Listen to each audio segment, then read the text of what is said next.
You know, probation sucks, I'll give you that much, but it's not hard. Anybody can do it. Yeah, bring them here and then I'll make a final decision after we get here, okay? Thank you very much.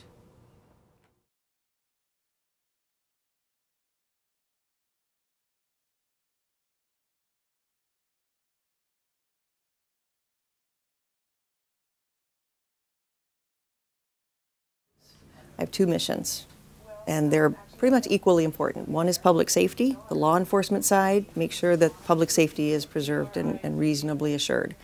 And then following that, and hand in hand with that, is rehabilitation of the offender. We all follow the same rules and we all have the same mandates and follow the same policy and procedures, but we do have different styles. And some people fall a little more heavy on the law enforcement side, some people fall a little heavier on the social work side. Are you allowed to drink alcohol? No. There you go. No alcohol. And I knew about FASD. I'd heard of it in my prior experience as a clinician, but I had never run into it to the extent that I have in Alaska in general.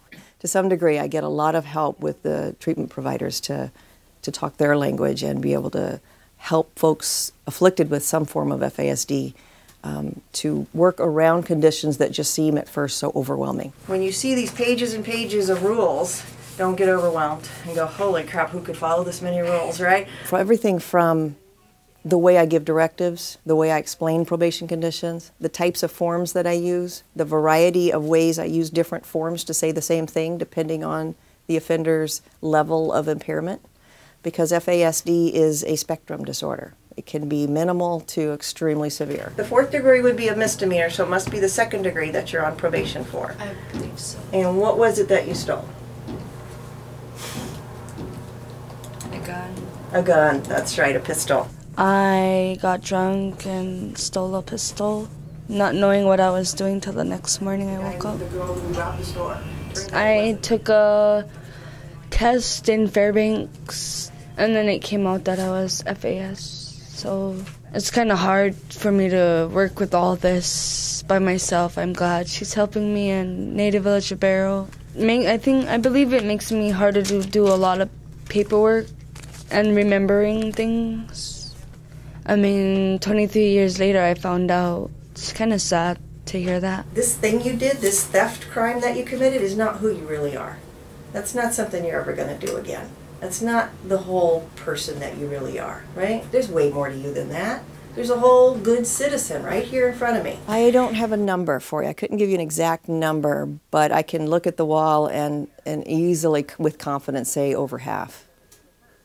Probably well over half have some affect from FASD. Not everybody on my caseload is FASD, not everybody on the slope, not everybody anywhere is FASD.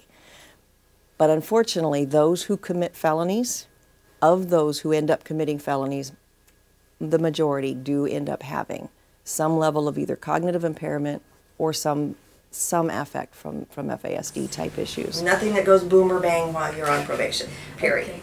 Now, cooperation with police. I use concrete language, simple terms, and one of my favorite things is picking up my business card and saying, you see these pages and pages of rules, I'm going to put the ones you most need to worry about on the back of my business card, and they're going to fit. And I'm going to ask you about every one of those, and I'll expect that you will say, well, I went to GED, I went to 5200, I applied.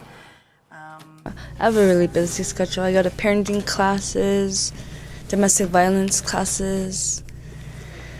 Sometimes I just wish that I never did what I did 2 years ago. It's typically my habit to not arrest on first violations for technical issues like that. It's not a new crime, doesn't immediately impact public safety, but it's certainly the client's going in the wrong direction. As I work with them to try to use intermediate sanctions and get them into divert them into other avenues like jobs or GED, education, do something else, get them to vocational rehabilitation.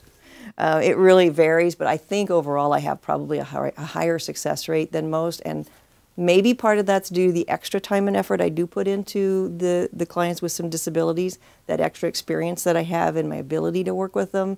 As far as a probation officer goes, what do you think of her? I don't know, I'm kind of she said that I'm her special one and whatnot, because I report to her office every day in the morning. Everybody brags on you when we go to court. But we don't want to go to court anymore, right? But we're going to throw a party in court when you graduate.